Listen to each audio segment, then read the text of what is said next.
Hi, what you're seeing to the left of the deluge in the background is the Aletsch Glacier. I thought it'd be fun to bring the deluge along on a hike and make some music with a view. This video will involve some hiking, sampling the glacier, and a bit of deluge stuff too.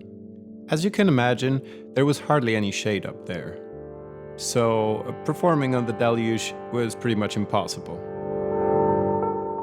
Luckily, I had put together this kind of generative thing the night before. So the first thing I did was to just let it play and enjoy the view.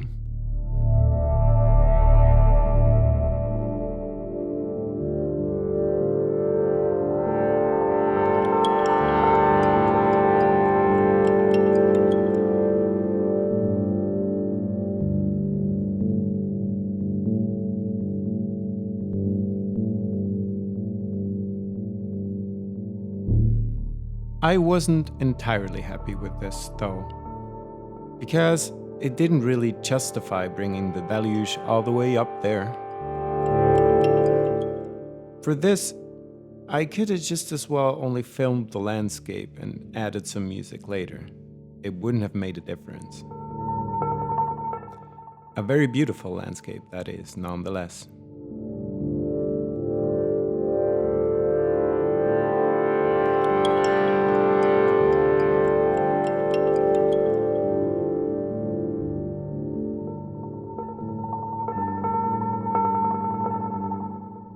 But I wanted to make some changes to this.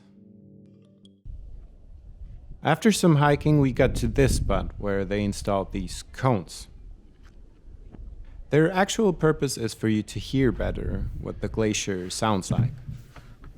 Or more accurately, the water coming down the mountain.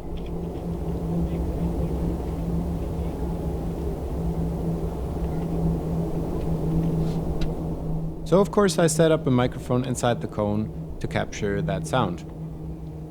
The cone couldn't shut out all the sounds of nearby hikers and such, but it definitely was a huge help, especially with the wind. Without it, the mic would have mainly picked up wind.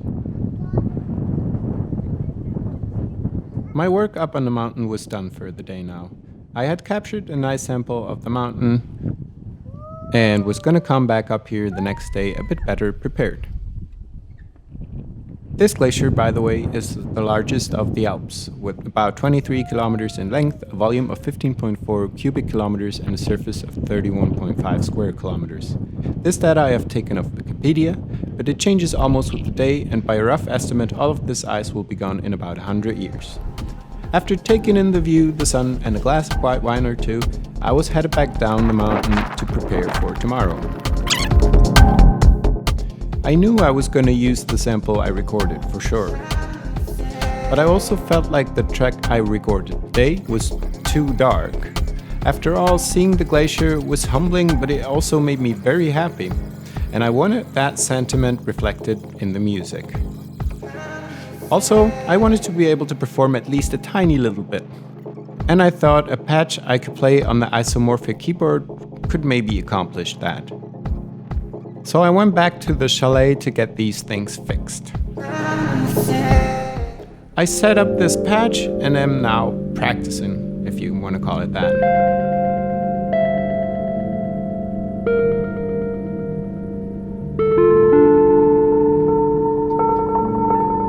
Here's the sound I built using the sample.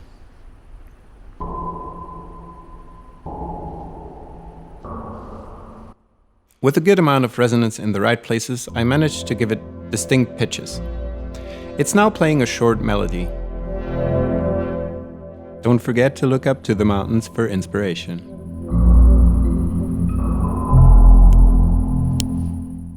As you probably can tell, I also changed the main drone thing to more of a major chord. It definitely sounds friendlier now. But still, I think it conveys a sense of magnitude.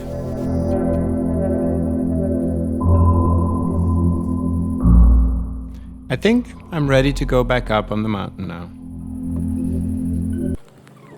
The next day, we didn't go all the way straight to the top,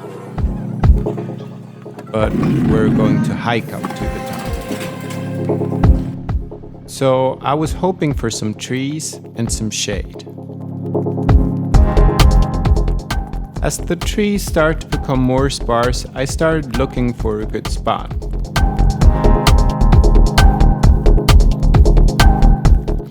And eventually, I find one.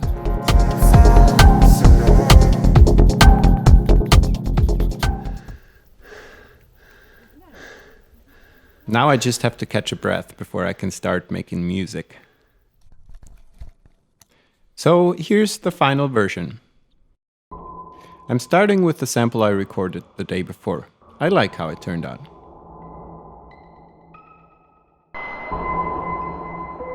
This sound is the one I chose to play live.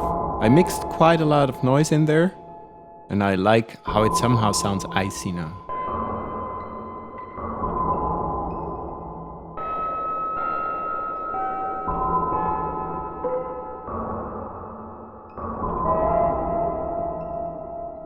And here's the main patch with the out-of-sync LFOs.